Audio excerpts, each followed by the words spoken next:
오늘은 예수님이 말씀하신 두 번째 우리 비유를 살펴봅니다. We're going to look at the second parable in the chapter of 13, the chapter parable. 예수님 시대의 유대인들의 관심사는 하나님의 나라가 언제 임하느냐였습니다. 구약은 하나님의 통치에 대한 예언으로 가득 차 있고 또 당시에 유대인들이 로마의 통치를 받고 있었기 때문에 하나님의 나라가 임하는 것을 굉장히 고대하고 있었습니다. In Jesus' time, the major concern of the Jewish people was the kingdom of God. They were eagerly looking forward to see his arrival, since the Old Testament was full of the prophecies about the coming of the kingdom of God, and they were under a cruel rule of the Romans. 여심당원들은 무력으로 로마 병사들을 유대 땅에 쫓아내면 그리고 독립을 성취하면 하나님의 나라가, 하나님의 통치가 그 땅에 임할 것이라고 믿었습니다. The zealous, one of the sects at the time, believed the kingdom of God would come when they would chase all the Romans out of the promised land. 그리고 에스네파라는 사람들은 금욕주의적인 생활을 통해서 유대 땅에 이제 유대 땅이 깨끗해지면 하나님의 나라가 임할 것이라고, 하나님의 통치가 임할 것이라고 믿고 사막에 가서 공동체를 구성하고 아주 극단적인 금욕주의적인 그러한 생활을 했습니다. Another sect called the Essenes believed it would come when they would purify the promised land through practicing an extreme asceticism. And so they started a community in a desert nearby the Dead Sea. 반면에 바리새파 사람들은 구약의 율법을 지킴으로써 잘 지키면 이제 거룩한 생활을 하게 되고 그럼으로써 하나님의 나라가 유대 땅에 임할 것이라고 믿었습니다. On the other hand, the Pharisees believed it would come when all the Israelites would strictly live by the laws of the Old Testament. 그런 상황 속에서 이제 예수님께서 하나님의 나라가 가까이 왔다라는 선포를 통하여서 이제 공생애를 시작하셨습니다. In that circumstances, Jesus came and started his public ministry by proclaiming the kingdom of God has come near. 마태복음을 보면 하나님의 나라라는 표현 대신에 하늘나라라는 표현을 쓰고 있습니다. 왜냐하면 유대인들은 하나님의 이름을 망령되이 일컫지 말라는 그러한 십계명을 지키기 위해서 가능하면 하나님이라는 단어 또는 하나님의 이름에 얽힌 단어들은 사용하지 않고 대신에 하나님을 뜻하는 하늘이라는 표현을 사용했습니다. Matthew used the expression kingdom of heaven instead of the kingdom of God because the Jews were very serious about keeping one of the Ten Commandments, not to pronounce God's name in vain.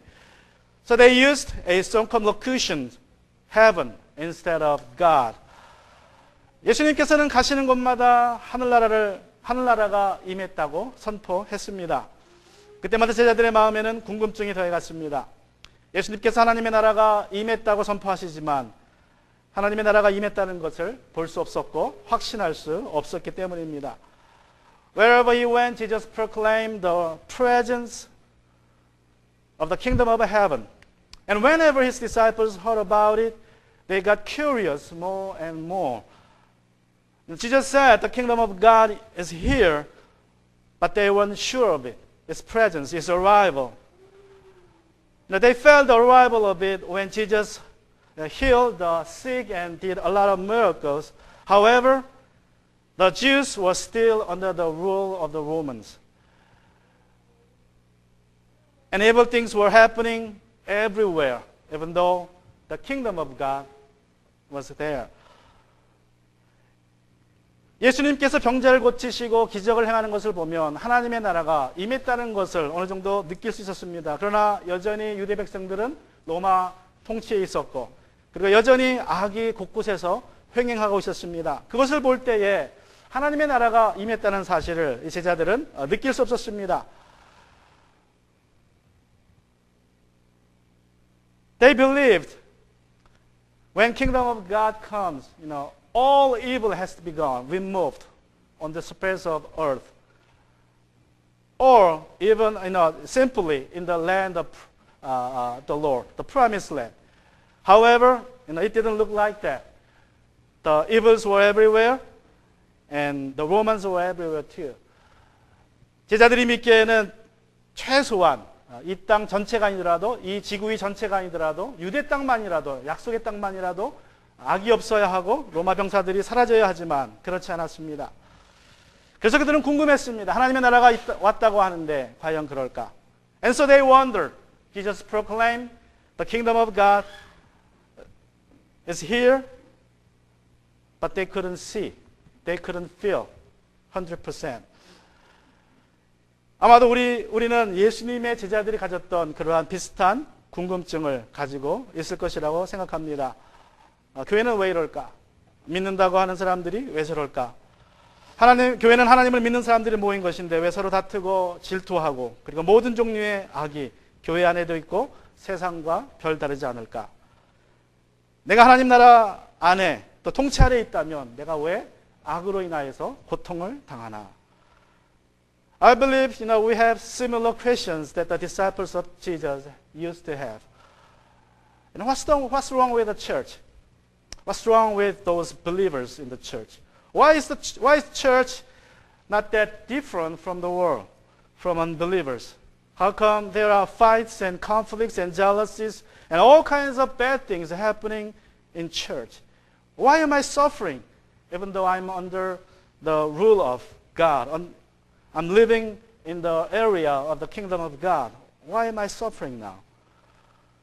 오늘 밀과 가라지의 비유를 통하여서 이런 질문들에 대한 답을 같이 찾고자 합니다. Through the parable of the wheat and weeds, I want us to look for some answers to those questions today. The first thing is this. 첫 번째는 이것입니다. It tells us why church doesn't look like heaven all the time. 이 비유는 교회가 왜 항상 천국의 모습을 하고 있지 않는지를 우리에게 말해주고 있습니다. 많은 사람들이 교회에 나올 때에 천국의 모습을 그리며 나옵니다. 하나님을 믿는 사람들이 모인 곳이라 생각하니 당연히 교회는 세상과 달라야 하고 사랑이 있고 따뜻한 곳으로 기대하고 나옵니다. 하지만 그렇지 못한 교회의 모습을 볼 때에 실망합니다. 이에 대해서 예수님은 이렇게 말씀하십니다. Most people come to church with an expectation to see the picture of heaven, thinking that church is a place where believers of God come together in worship. They are looking forward to seeing differences from the world, that they may find some love and warmth. However, they are soon to be disappointed to find the opposite. This is what Jesus said about that absurdities we find in church. In Matthew chapter 13, 24 and 25. 우리 마태복음 13장 24절과 25절에 보시면 이렇게 말씀하십니다. 예수께서 또 다른 비유를 들어서 그들에게 말씀하셨다. 하늘나라는 자기 밭에다가 좋은 씨를 뿌리는 사람과 같다. 사람들이 잠자는 동안에 원수가 와서 밀 가운데 가라지를 뿌리고 갔다. Matthew says, He presented another parable to them. The kingdom of heaven may be compared to a man who sowed a good seed in his field. But while people were sleeping, his enemy came, sowed weeds among the wheat, and left. 마태복음 13장 38절과 39절에 보면 예수님은 이렇게 말씀하십니다. In Matthew chapter 13, 38, 39, Jesus explains that the field is the world, and the good seeds are the children of God. The enemy is Satan, and the weeds are the children of Satan. 13장 38절, 39절에서 예수님은 밭은 세상이고 좋은 씨는 하나님의 자녀들, 즉 믿는 사람들이고 원수는 사단이고 가라지는 사단의 자녀들이라고 말씀합니다. 하나님께서는 세상에 선한 것을 뿌리셨지만 사단은 악한 것을 뿌리고 갔습니다. 하나님께서는 사단이 가라지를 뿌리는 것을 막지 못하신 것인지 아니면 막지 않으신 것인지 성경은 말씀하고 있지 않습니다. 또 우리가 지금 다룰 수도 없는 아주 이거는 큰 문제입니다. 악의 문제는 우리가 다 이해할 수 없습니다. 그러나 한 가지 확실한 것은 여러분이 천국에 가시면 하나님께 여쭤보시면 하나님께서 이 악의 미스터리에 대해서 분명하게 말씀해 주실 것입니다. God sowed good seeds in the world, but Satan sowed the evil ones, his children. I'm not going to discuss all about the presence of evil in this world. I don't know, I cannot say why God didn't stop him from sowing the bad ones in the world, or he didn't know about it. We don't know the answer to those questions. However, it's sure that there is a problem of evil in this world. I think that's the main thing we have to concern about right now. When you go to heaven, you will have a chance to ask God, why was there evil in the world everywhere? So let's focus on one thing, the problem of evil today. 그래서 오늘은 이제 우리가 당면하고 있는 악의 문제에 대해서 같이 살펴보기로 합니다. 오늘 비유의 말씀은 악의 출처와 존재에 대해서는 말씀해주고 있지만 그러나 그 이유에 대해서는 말씀하고 있지 않습니다. In the parable, Jesus told us the origin and the presence of evil in the world. This is a world full of evil that we are living now. 우리가 살고 있는 이 세상에는 악이 가득한 세상입니다. 교회도 세상에 존재하고 있기에 교회 안에도 악이 존재합니다. 하나님의 자녀들만 교회 안에 있는 것이 아니라 사단의 자녀들도 교회 안에 숨어 들어왔습니다. Since church is in the world, there is evil in church too. There are not only children of God, but also children of Satan in church. They have sneaked into church. That's the fact. That's the reality. 문제는 밀과 가라지처럼 하나님의 자녀들과 사단의 자녀들을 구분하기가 쉽지 않다는 것입니다. The problem is that the children of God and the children of Satan are not easily distinguished, like wheat and weeds. Matthew chapter 13:26, Jesus says like this. 우리 마태복음 13장 26절에 보시면 이렇게 말씀하고 있습니다.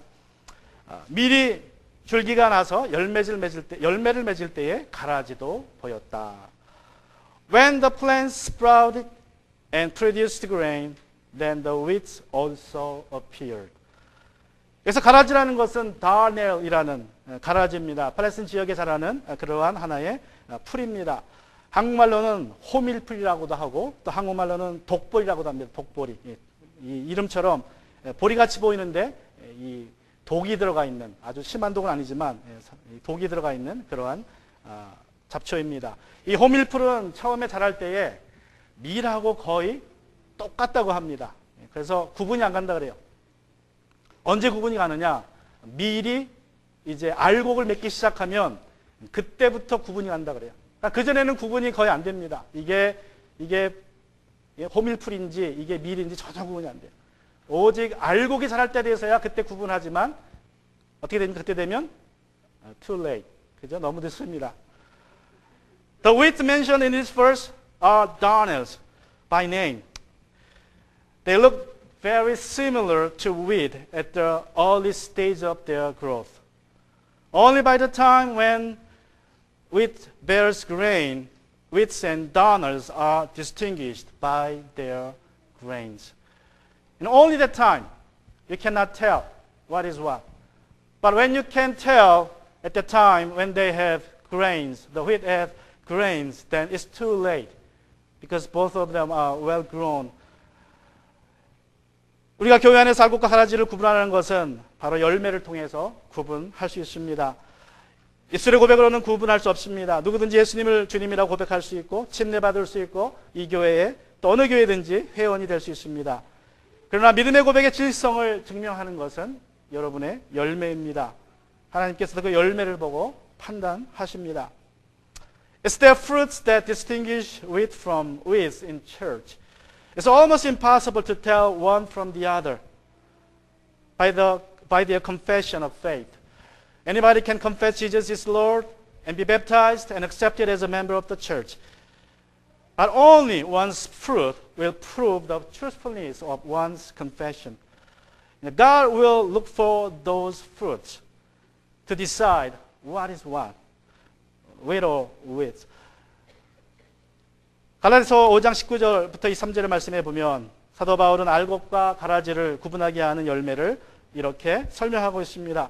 In Galatians chapter 5, verse 19 to 23, Paul the apostle explains the fruits that distinguish wheat from weeds. Let's look at that verses. 우리 갈라디아서 5장 19절부터 보시면 이렇게 말씀합니다. 육체의 행실은 환히 드러나는 것들입니다. 곧 음행과 더러움과 방탕과 우상 숭배와 마술과 원수 맺음과 다툼과 시기와 분냄과 분쟁과 분열과 파당과 질투와 술 취함과 흥청망청 먹고 마시는 노름과 그와 같은 것들입니다. 내가 전에도 여러분에게 경고하였지만 이제 또 다시 경고합니다. 이런 짓을 하는 사람은 하나님의 나라를 상속받지 못할 것입니다. 그러나 성령의 열매는 사랑과 기쁨과 화평과 인내와 친절과 선함과 신실과 온유와 절제입니다. 이런 것들을 막을 법이 없습니다. Let me read it in English. Now the works of the flesh are obvious. Sexual immorality, moral impurity, promiscuity, idolatry, sorcery, hatred, strife, jealousy, outbursts of anger, selfish ambition, dissensions, fractions, envy, drunkenness, carousing, and anything similar. I tell you about these things in advance, as I told you before, that those who practice such things will not inherit the kingdom of God. But the fruit of Spirit is love, joy, peace, patience, kindness, goodness, faith, gentleness, and self-control. Against such things there is no law. 여러분, 왜 교회가 교회답지 못한 모습을 보이기도 합니까? Why does a church sometimes look like not like a church? 사단이 교회 안에 가라지를 뿌려놓고 갔기 때문에 그렇습니다. It's because Satan has sowed weeds in church. 누가 가라지인지 판단하기 전에 자신을 먼저 살펴볼 수 있기를 바랍니다. 주님이 십자라는 고백대로 살 수 있도록 기도하는 여러분이 되시기를 주님의 이름으로 축복합니다. Now, before you judge anybody else, if she or he is weak or not, I want you to examine yourself and ask Jesus to help you live by your confession of faith that Jesus is Lord. If someone looks like weed, just pray for the person in tears. 여러분의 눈에 누군가가 가래처럼 보인다면 판단하지 마시고 그 영혼을 위하여서 눈물로 기도하시는 여러분 되시기를 축원합니다. And secondly, this parable tells us why our life is full of troubles. 두 번째로 이 비유는 왜 우리의 삶에 어려움이 있는지를 말해주고 있습니다. 우리가 살면서 여러 가지 어려움을 당합니다. 내가 잘못해서 어려움을 당하기도 하고 또 다른 사람이 잘못해서 어려움을 당하기도 합니다. Now we face various troubles in this world. Sometimes we face troubles because we have done something wrong, and other times because others have done something wrong. 며칠 전에 말레이시아 항공을 타고 가던 사람들이 100명이 넘죠. 한 150명이 넘는 사람들이 목숨을 잃었습니다. 졸지에 그냥 죽임을 당했고 또 가족을 졸지에 잃은 많은 사람들이, 사랑하는 잃은 많은 사람들이 큰 고통 중에 지금 있습니다. 누가 그랬는지 왜 그랬는지 우리가 알지 못하지만 중요한 것은 그 가족들은 그 몇몇 악한 자들 때문에 많은 고통 가운데, 슬픔 가운데 있다는 것입니다. A few days ago, a lot of people who were on board a Malaysian flight to Beijing, China, lost their lives untimely, and their families are in an extreme suffering now for the loss of their loved ones.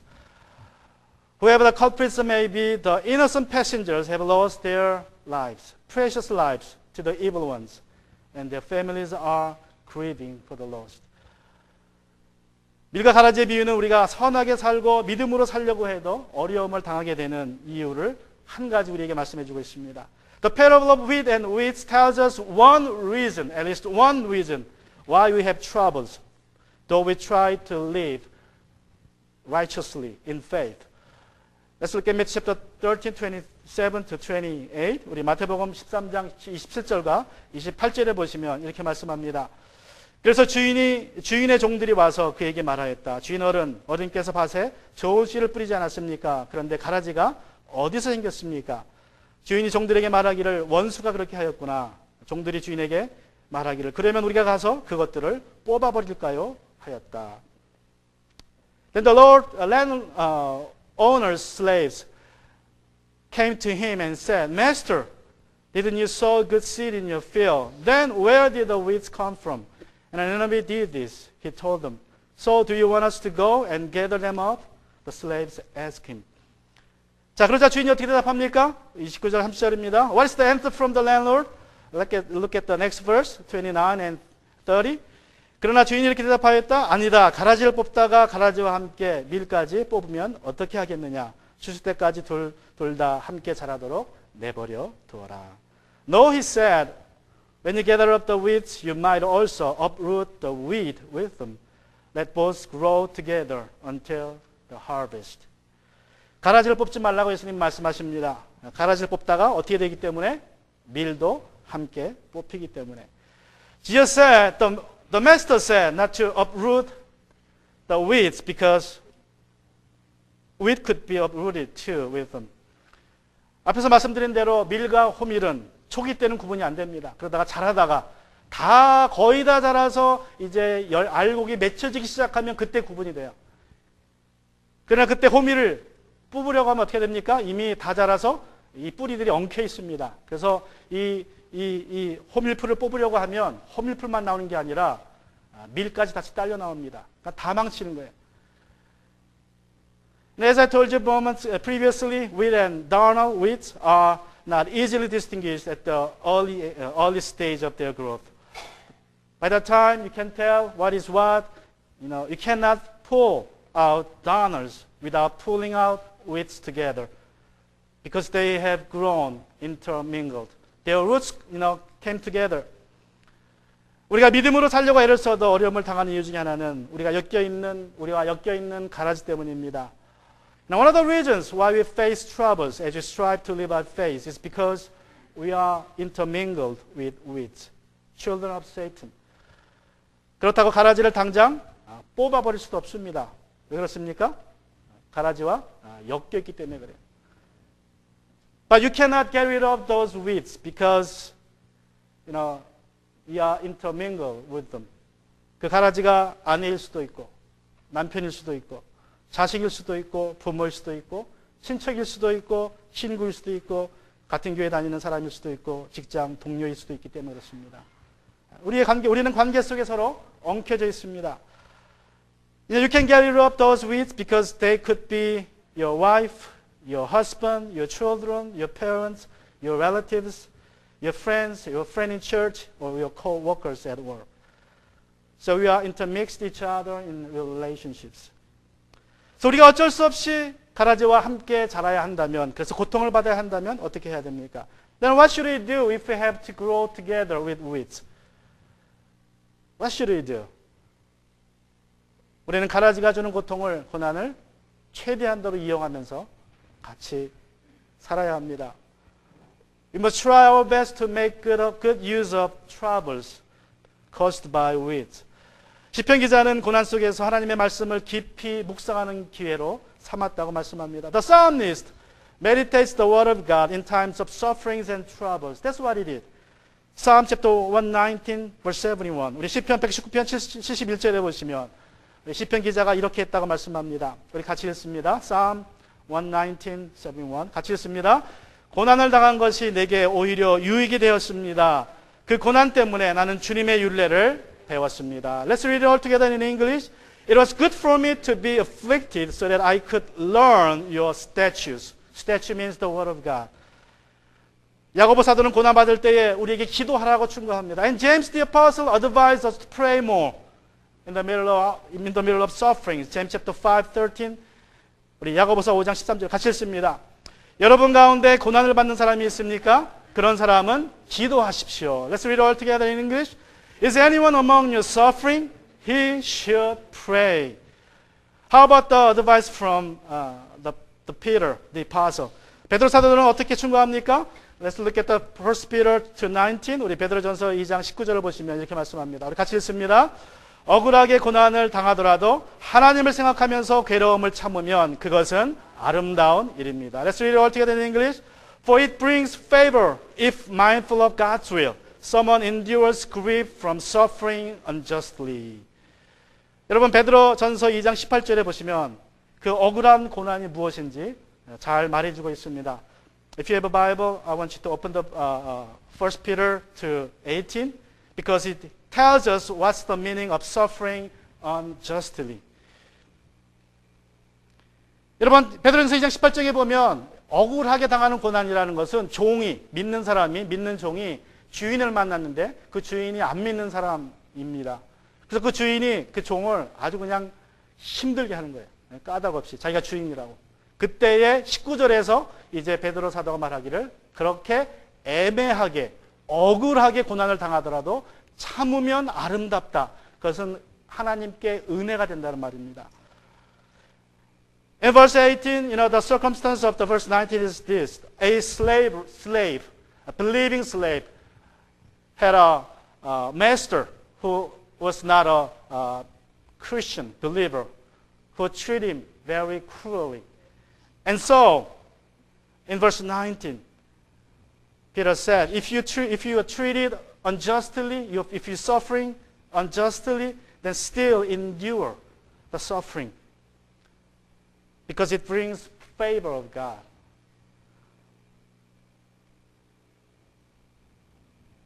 우리가 어려움 가운데서도 내가 정말 애매하게 고난을 받아도 참으면 하나님께 은혜가 된다고 베드로 사도는 말씀하고 있습니다. 아름다운 일이라고 말씀합니다.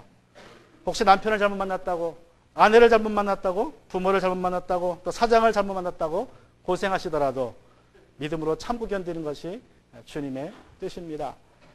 Now, Peter advised the slave to endure suffering, looking up to God in faith. It will bring favor, grace with God.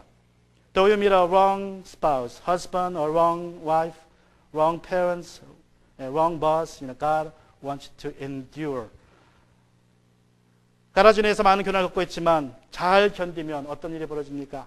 Now, what will happen to you when you endure all kinds of sufferings caused by weeds, bad people?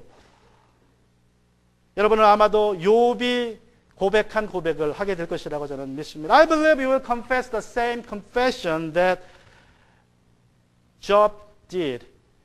Let's look at Job chapter 42, verse 5. 우리 욥기서 42장 5절에 우리 같이 살펴봅니다. 욥기서 Job chapter 42, verse 5. 같이 읽습니다. 주님이 어떤 분이시라는 것을 지금까지는 제 귀로만 들었습니다. 그러나 이제 제가 제 눈으로 주님을 뵙습니다. Let's read it all together in English. I had heard rumors about you, but now my eyes have seen you. 모든 고통, 여러분 욥이 당한 고통을 아시죠? 그 고통을 다 겪은 이후에 욥이 한 고백입니다. 그 고통을 참았더니 주님을 소문으로만 들었는데 이제 눈으로 보게 되었다고 고백했습니다. 이런 고백이 여러분의 고백이 될 줄로 믿습니다. Now, after suffering all kinds of sufferings that Job went through, he confessed this confession. He heard about the Lord God previously, but now, after all kinds of suffering, he said, I saw him. I have seen you. 여러분, 우리는 가라지와 묶여 있습니다. 함께 자랍니다. 그래서 우리의 삶에 고통이 있습니다. 그 고통을 믿음을 크게 하고 든든히 하는 기회로 삼으시기를 바랍니다. We are mingled with weeds and have to grow together, and suffering is inevitable in our life. But God wants us to make most out of the sufferings, to grow our faith strong and well. And lastly, this parable tells us that suffering is only temporary. 마지막으로 이 비유는 삶의 고통이 일시적이라는 것을 우리에게 말씀해 주고 있습니다. Matthew chapter 13 verse 30, 우리 마태복음 13장 13절에 보시면 이렇게 말씀합니다. 추수 때까지 둘 다 함께 자라도록 내버려 두어라. 추수할 때에 내가 추수꾼에게 먼저 가라지를 뽑아 단으로 묶어서 불에 태워버리고 밀은 내 곳간에 거두어 드리라고 하겠다. Let both grow together until the harvest. At harvest time I will tell the reapers, gather the weeds first and tie them in bundles to burn them, but store the wheat in my barn. 예수님께서는 이 말씀에 대한 해석을 이렇게 해주셨습니다. Jesus interprets these verses in Matthew chapter 13, 39 through 43. 우리 마태복음 13장 39절 3절에 보시면 이 두 구절을, 이 30절을 이렇게 해석하십니다. 가라지를 뿌린 원수는 마귀요, 추수 때에는 세상 끝날이요, 추수꾼은 천사이다. 가라지를 모아다가 불에 태워버리는 것과 같이 세상 끝날에도 그렇게 할 것이다. 인자가 천사를 보낼 터인데 그들은 죄짓게 하는 모든 일들과 불법을 행하는 모든 사람들을 자기 나라에서 모조리 끌어다가 불화궁에 쳐 넣을 것이다. 그러면 그들은 거기서 울며 이를 갈 것이다.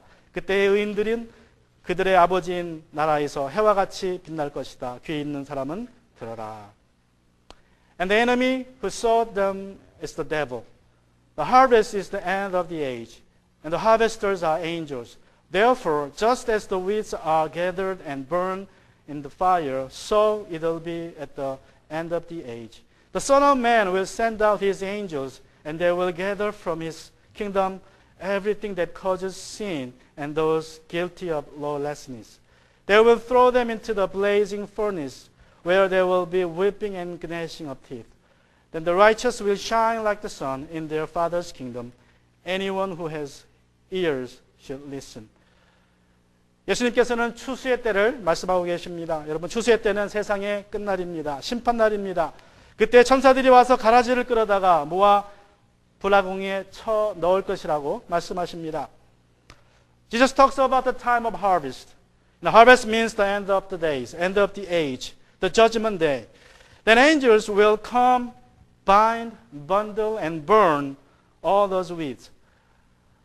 41절에서 예수님께서는 가라지뿐만 아니라 죄를 짓게 하는 모든 일까지도 다 끌어다가 불아궁에 집어넣는다고 말씀하십니다. 여러분, 심판때가 지나면 악한 자들뿐만 아니라 악 자체가 사라진다는 것입니다. 천국에는 악이라는 개념조차도 존재하지 않는다고 말씀하십니다. In verse 44, Jesus says, the angels will bind, bundle, and burn everything that causes sin. Now, after the judgment, there will be no more evil ones, no more evil itself. In heaven, even the concept of evil will be a thing of the past.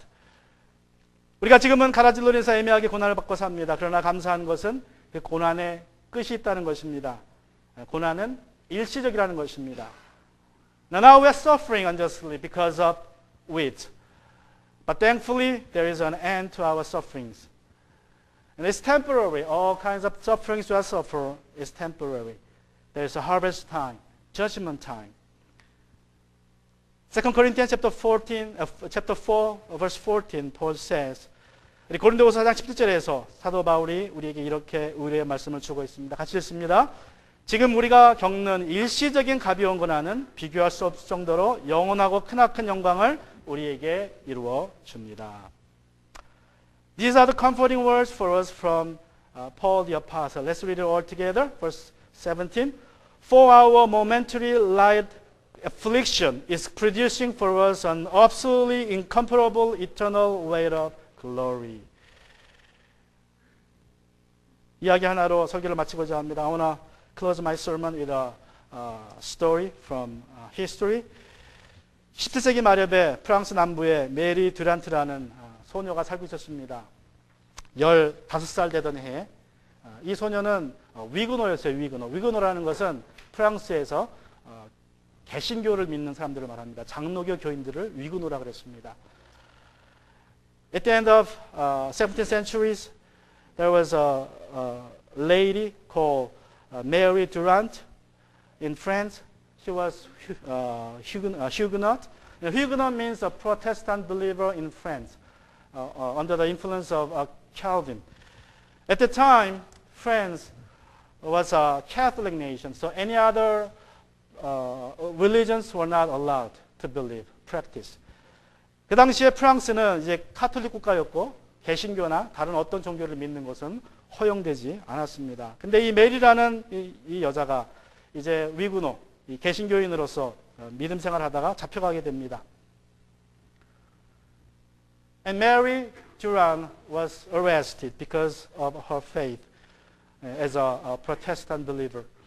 And she was imprisoned in the Tower of Constance. 여러분 보시는 것처럼 사진이 있고 메리 듀란트 사진이 있고 타워 오브 컨스탄이 있는데 이제 이 메리가 자기가 그 믿음 때문에 잡혀가게 됩니다. 캐톨릭이 아니고 개신교라는 믿음 때문에. 그래서 저 타워에 갇혀서 삽니다. 그 잡혀갈 때 나이가 15살이었어요. 결혼한 지 얼마 되지 않은 상태였습니다. At the time she was arrested and thrown into that prison, she was at the age of 15, just married. And just a tower, she was in prison with 30 other ladies like her.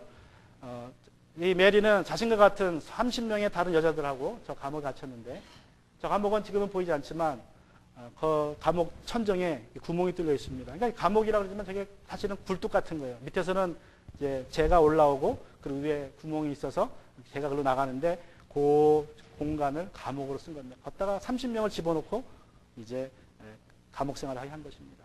It looks like a tower, but it acted like a chimney. In fact, it has a hole on the bottom and the top, so the air is coming in, snow and rain is coming in through the hole on the top, and the ash is coming up from the bottom. There's another hole. And 30 of them are in prison in that cell. And she was asked to recant her faith and believe in Catholic. However, she refused. For 30 years, 38 years, she refused to recant her faith as a Protestant. Why? 왜 그랬습니까? 여러분, 이 메리라는 여인은 무려 38년 동안 저 감옥에 갇혀서 살았습니다. 그리고 캐톨릭으로만 개종하면 내보내준다 그랬어요. 쉽습니다. 뭐 잘못된 일을 하는 것도 아닙니다. 못된 짓을 하는 것도 아니고 단지 내가 캐톨릭을 믿겠다고 한마디만 하면 저 감옥에서 나올 수 있었지만 그는 그렇게 하지 않았습니다. 믿음을 지키다가 무려 38년이 지난 이후에 풀려나게 됩니다. 제가 믿기는 저 메리라는 여인은 저 감옥에서 받은 그 고난을 일시적인 가벼운 고난이라고 생각했기에 견딜 수 있었을 것입니다. I believe she took that suffering in that cell for 38 years. She took it as a light and temporary suffering in light of the eternal glory in heaven that she will receive. 여러분, 우리가 당하는 고난은 일시적인 고난입니다. 가벼운 고난입니다. 일시적인 고난이 우리에게 크고 영원한 축복을 가져다 줌을 믿으면서 견디는 여러분이 되시기를 주님의 이름으로 축원합니다. Our suffering is temporary and light. Let us believe and endure this temporary and light suffering. And that will bring incomparable eternal glory to us. Let's bow our head. 같이 시간 기도합니다.